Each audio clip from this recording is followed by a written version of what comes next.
Hey there, Canyon lovers. My name is Brian Special, and this is the Grand Canyon Hiker Dude Show presented by Bright Angel Outfitters. Hey, the long-awaited Rim to Rim pack is now available for pre-order for a planned May delivery, hopefully in time for Rim to Rim season, which officially opens up on May 15th. The Rim to Rim pack is a day pack designed for the world's toughest day hikes and inspired and conceptualized during my hundreds of miles below the rim, as I thought about everything that I would want in a pack but couldn't find. The result is a beautiful, simple, comfortable, practical pack highlighted by the 6 pouches and pockets on the front shoulder straps, which lets you keep on moving without having to stop every time you need a snack or some electrolytes or your phone or whatever. Those front pockets I found to be total game changers. The Rim to Rim pack also has a fully insulated compartment for water bladders and is a one-size-fits-most design with high-quality, water-resistant fabric. We think you will love it as we do. I've already had several rim-to-rims with it as we developed it last year, and it's everything that I hoped it would be. Find out more and pre-order if you are so inclined. Quantities are extremely limited to start. Find out more about the 22-liter rim-to-rim pack at brightangeloutfitters.com. At Bright Angel Outfitters, we do it all for the love of the canyon. All right, hiking the canyon in the year's warmer months. Not ideal, but certainly understandable. If you're planning a hike that involves being at the bottom of the canyon, you probably know that it's not advised from, say, the middle of May all the way through September. The problem with that is that those are the months that most people take their vacations, don't have school, etc., etc. And when it comes to rim, easily the top bucket list hike in the canyon, it makes planning even tougher since Rim to Rim season is so short because services on the North Rim are closed every year from October 15th through May 15th, leaving folks with very few options to avoid potential heat. That's why the 2 weeks after the North Rim opening in May and the 2 weeks before it closes again in October are so popular. They're your best chance to have ideal weather and avoid the triple-digit temperatures at the bottom. So that being said, if you're going to hike the canyon in the heat, it's best to take as many precautions as you can. And that's what today's show is all about. A few episodes back, we heard the story of Amy Hedtke and Gary Teal, whose situations have lent themselves to dead of summer canyon adventures, including a pair of multi-day rim-to-rims, as well as a 7-night trip below the rim last year. And when I say dead of summer, I mean they're doing these hikes in August, perhaps the most unideal possible time to be hiking. Amy and Gary, though, are from Dallas, and they say they just love hiking in the heat. And over their trifecta of summer journeys, they have managed to figure out some ways to mitigate that heat and stay as safe as possible. Amy's even put together a Google Doc with plenty of good information. She says everyone is welcome to check it out. We will link to that in the show notes. So I thought speaking with someone as experienced as Amy is with summers in the canyon would be helpful to those of you planning your own hikes.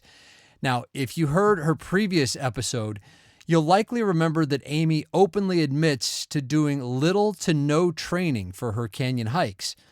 So at least one of her answers might be a little bit surprising to you.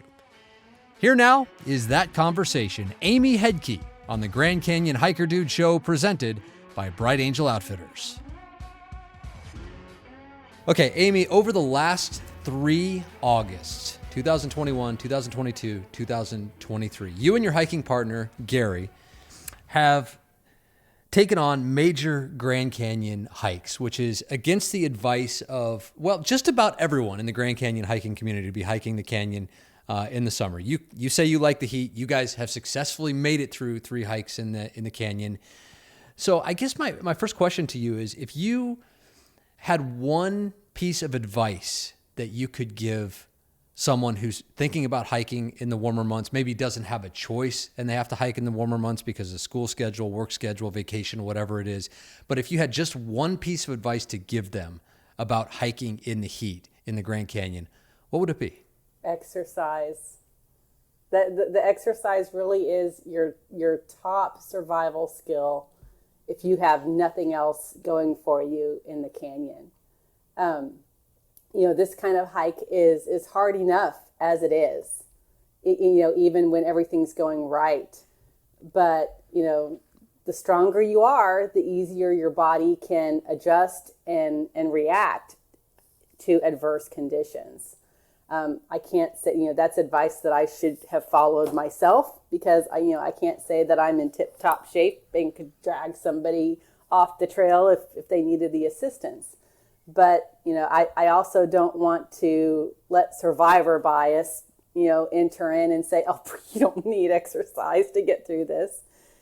You are going to objectively enjoy your hike a lot better, and you're going to be a more helpful individual, and you're going to enjoy it so much easier if you're not sore and grumpy and tired. So that would be the number one advice. And when you're talking about exercise, are you talking about exercising in the heat to get acclimated to the heat? Because that's hard on a lot of people. I would say even the heat, but mostly just cardio and muscles. All the leg work. Don't skip leg day. I know a lot of people talk about stair steps and stuff like that, and I had mentioned to go find a high-rise building and take an elevator to the top and hike down, down, down, down, down, and then take the elevator back to the top and hike down, down, down, down, and do that for 4 hours, 4 hours straight, and then reverse it and take the stairs up and the elevator down, because your legs don't get that break of going up and then going down and going up and going down. It's just a brutal slog, boom, boom, boom, boom, boom.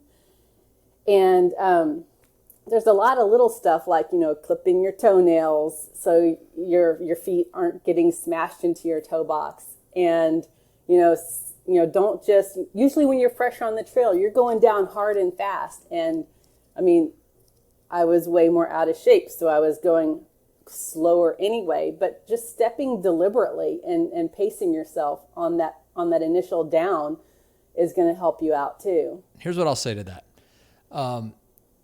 You could try talking to someone like me, okay? I consider myself to be I've got the exercise part down. I'm always trained and ready for a rim to rim at a moment's notice.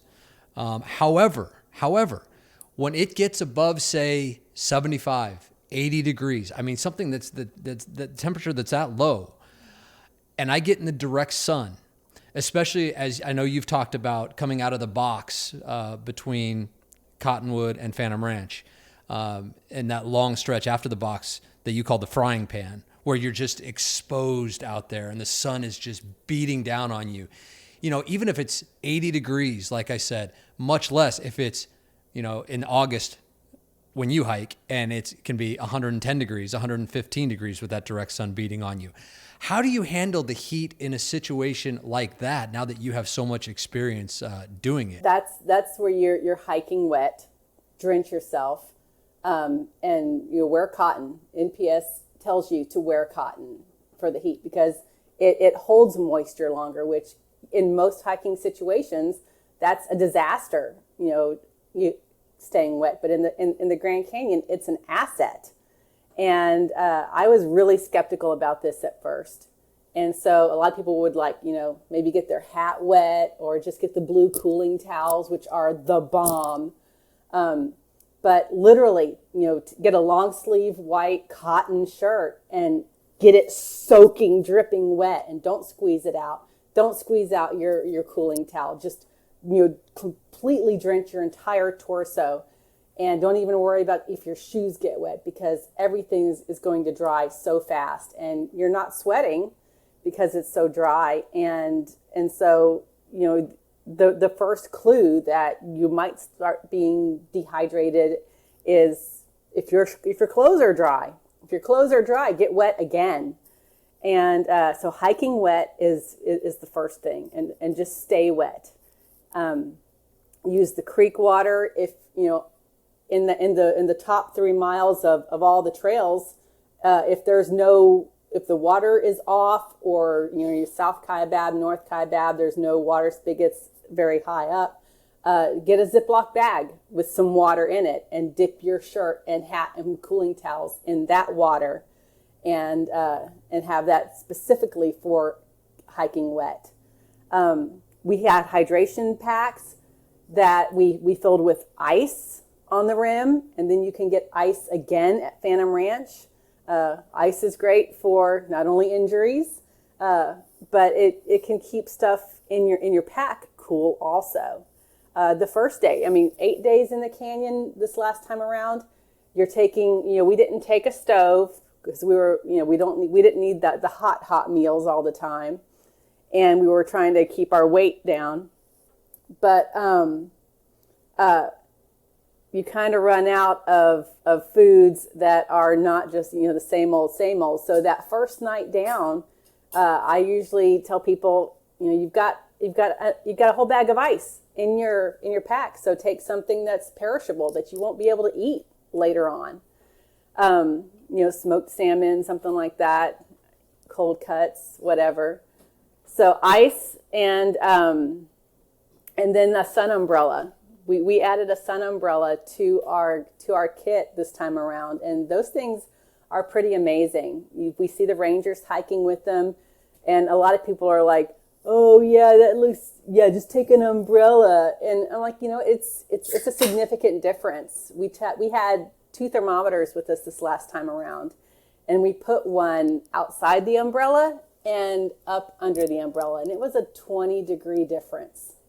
That's substantial, and it helps your body work easier. And between trekking poles and sun umbrella, the blue cooling towels, hike wet, electrolytes. Make sure don't skimp on those.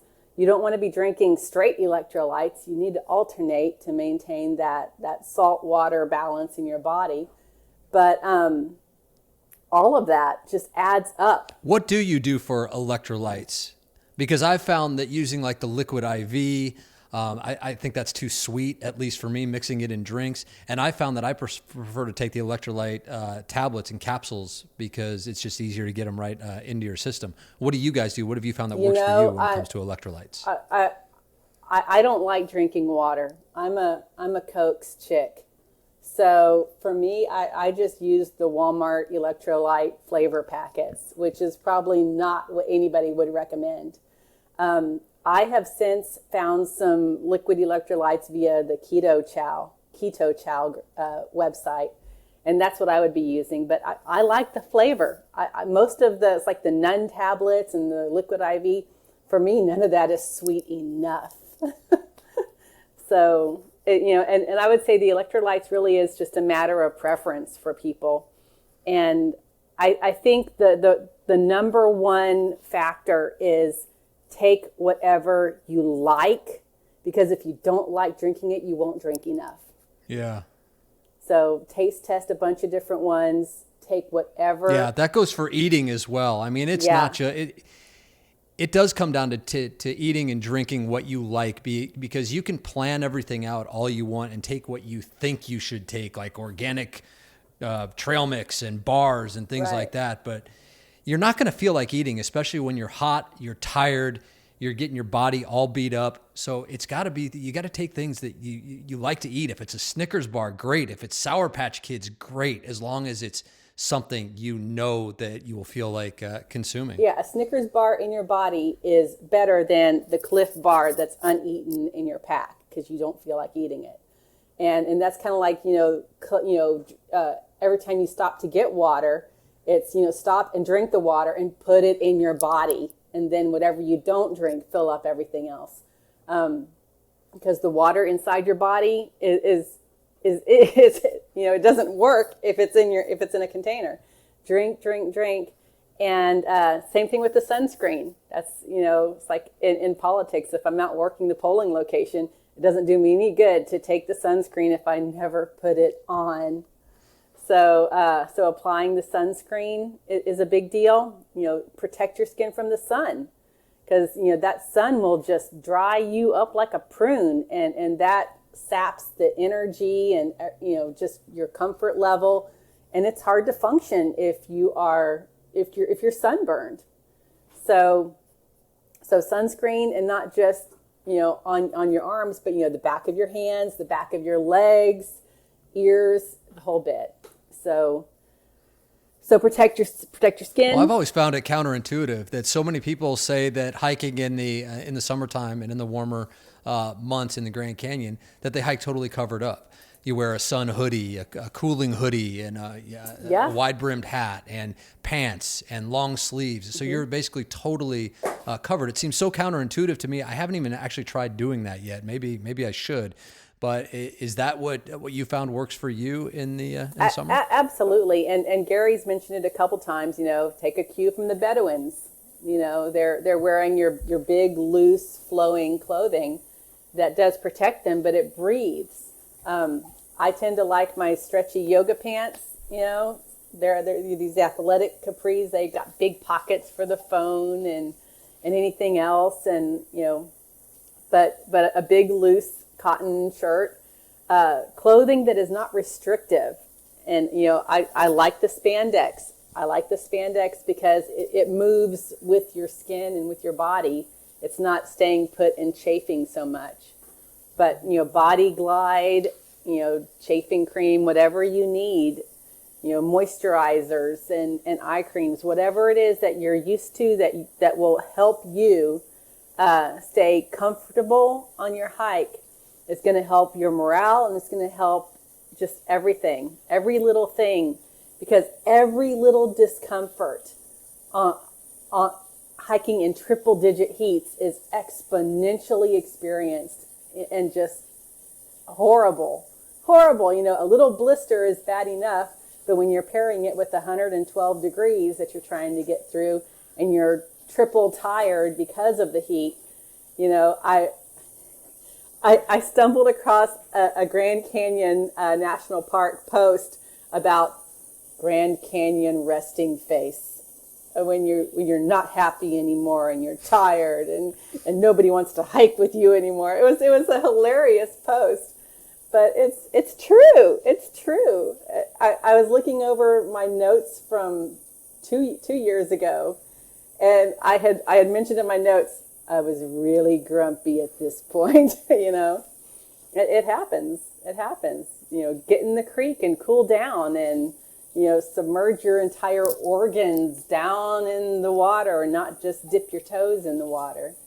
But you've got to stay cool. One of the incidents that I was reading about, the death in the Grand Canyon stuff, and I think this was someone who didn't die, or maybe they did. By the time the rescue crews got there, this guy had a core body temperature of 107. His body temperature was 107. And so, you cannot take this lightly. And I know every once in a while in the comments, people talk about, well, you don't want to drink cold water. Your body can handle handle body temperature water fast, can absorb it faster. But most people don't want to drink warm water. And whatever it takes to get the water into your system, do it. If you like warm water, go for it. If you want the cold water, drink it. Yeah, I agree with that. We're not scientists here or anything like that, and I've heard that too, that people say that you're not supposed to drink cold water, that it should be already essentially body temperature when you drink it. But when you're on a difficult hike like this, and it's super hot outside or even warm outside, and you get a swig of that warm water, at least for me, and I think you think so too, it's like, nope, I don't feel like drinking it, so I'm not going to drink as much. So the cold water, as long as you can get it, is useful. I want my ice. I want my ice, man. And that goes back to taking a backpacking filter and filtering the creek water, because the creek is cold. It's still cold, even when it's 112 degrees outside. Well, and it goes beyond that when it comes to the filters. And I think that this is a very important point to make, is that it's not about taking a filter necessarily to filter cold creek water just to have cold water, but you always have to have a filter in the Grand Canyon, no matter what, whenever you're in the canyon, because the water sources are not always on. They're subject to having pipeline breaks and maintenance shutdowns at a moment's notice, actually with no notice. So you do not want to get caught in the canyon without a way to get water. So one of the number one tips for hiking in the Grand Canyon, it's not even a tip, it's a requirement. You have to have a filter with you at all times. Yeah. And this goes back to, knowing resources is, that the big hydration post that is pinned in the featured posts on the Grand Canyon Rim to Rim group. It talks specifically about know where all your natural sources are, and prepare to filter all of your water, and just be pleasantly surprised when a spigot actually works. Yeah. And there are opportunities to get water if everything is on Bright Angel and on North Kaibab, just about the entire way between Phantom Ranch and Manzanita, where Bright Angel Creek runs alongside the trail almost the entire way, or at least in an accessible location. If you hike on South Kaibab, though, and I know you've run into people running into trouble on South Kaibab, not knowing when they're hiking up, no matter what time of year, that there is no water availability whatsoever on South Kaibab, no place to filter, no other sources, no pipeline spigots run through there. So you're on your own on South Kaibab, and it's a very, very, very bad idea to be on South Kaibab in the summertime, especially going up. Another good caution is that on South Kaibab at the tip-off shelter, they did set up a rain harvesting water barrel. But so it's one of those things that, know it's a resource, a possible resource, but do not rely on it at all, because there might not be anything there, and it still needs to be filtered. What do you do for water? What have you found that works for you, just hydration wise, in terms of how much you're carrying? I think most people, a 2-liter bladder is about the standard. You can get up to a 3-liter bladder. What have you found that works for you in the canyon? We carry a ton of water. We've got 2 and 3 liter water bottle or bladders. The 2 water bottles that go in my front waist pack for electrolytes, and then I usually have 2 or 3 additional liters in the collapsible water flasks in our bags, and it's a ton of weight, but especially the first descents down, no matter which trail you go down, the first 3 miles there's no water. You get to Supai Tunnel and you might get the spigot if it's on, but otherwise your next shot at water is Manzanita. And if the spigots aren't on at Bright Angel, you've got to make it all the way to Havasupai Gardens, and South Kaibab, you have to make it at least to the tip off for even a shot at any water. But that's all the way to the Colorado. And if you need to hike wet, you need water to be wet and maintain wet and get everything wet again.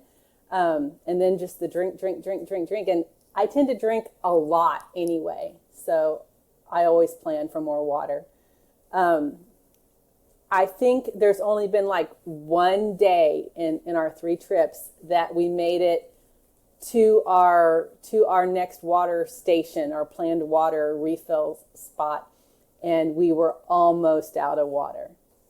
So far we have done a pretty good job at not running out of water and assessing how much we need and making sure we took more than we needed. So, always take more than you need as far as I'm concerned. And not just for yourself, but I mean, if you run into somebody who's in flip-flops and didn't bring water at all and just got, sucked down into the canyon and weren't prepared for that hike back up, it's nice to be able to have something extra that you can spare to help somebody else. So I might not be in shape to drag their butts up, but I can at least prepare in other ways and give them some medication, or, I hear some, and that's the other thing. A lot of people don't use ibuprofen or your NSAIDs because, it messes with your kidneys. And I'm like, I'm taking the meds, man. I'm taking the meds. Yeah. Again, we're not doctors here. We're not putting out medical advice, but I feel the exact same way with ibuprofen. For example, if I'm doing a rim to rim in a day and I start down South Kaibab and I get to Phantom Ranch and wonder why I'm already not feeling very well, why my knees are already killing me. Yeah. Sometimes I'll be like, oh my gosh, I forgot to take ibuprofen.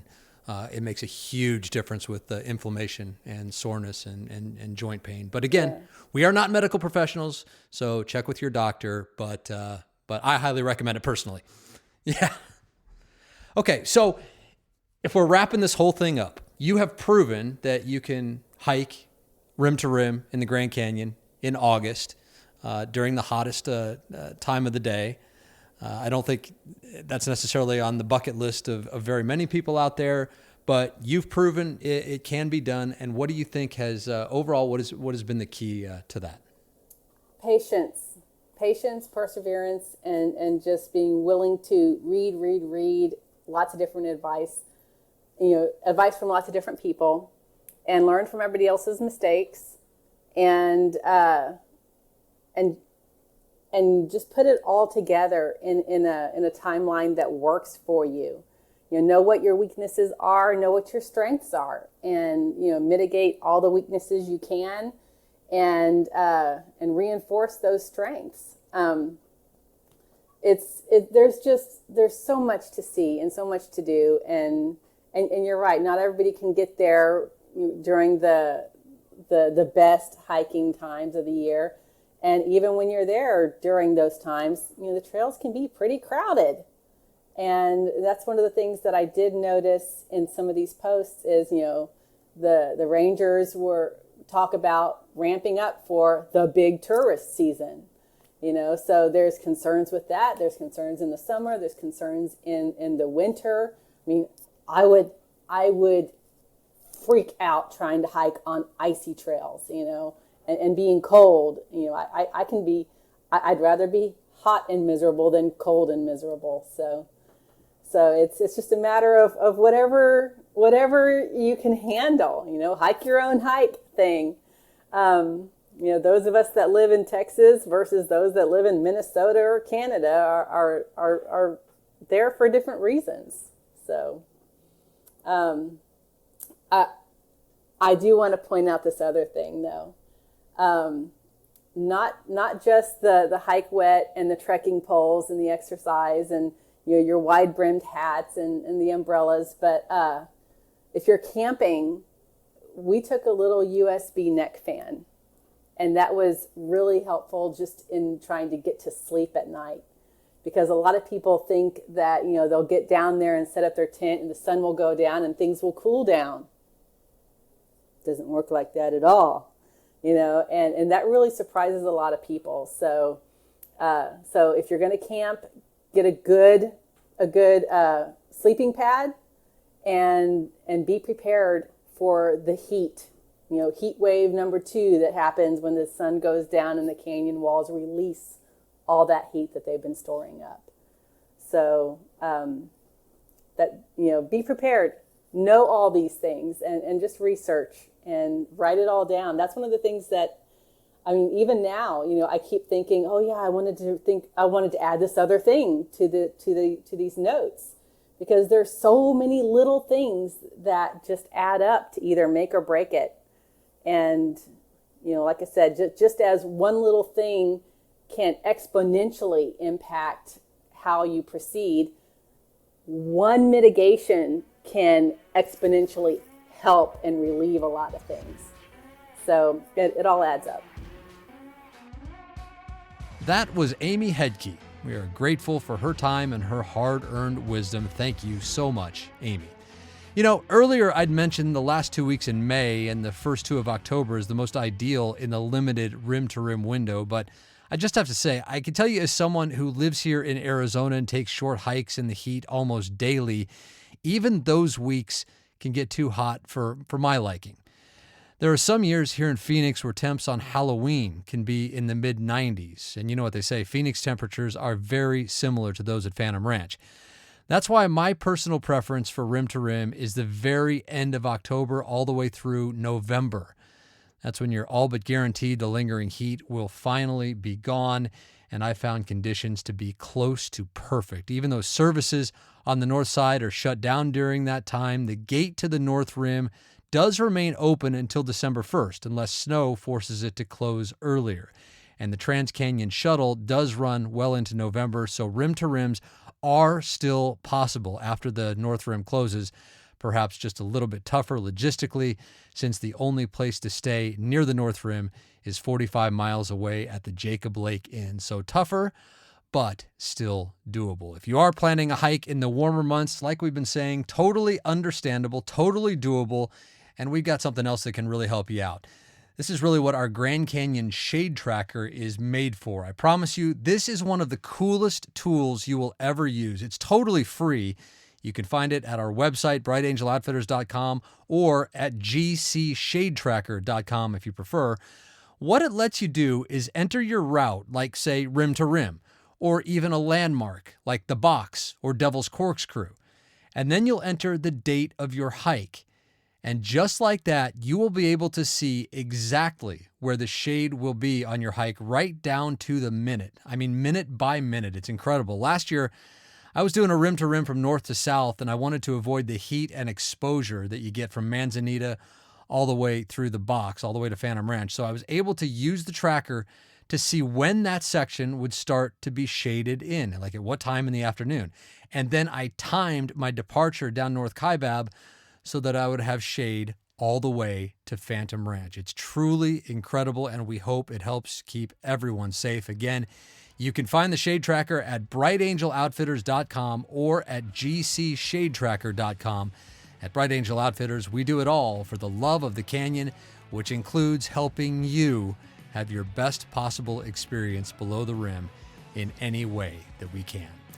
All right, that's it for now. My name is Brian Special, encouraging you, as always, to go hike the canyon. Take that first step, embrace the journey, and when you get there, whether it's for time goals or taking your time, just hike your own hike and enjoy all that is one of the most spectacular places you will ever lay eyes on.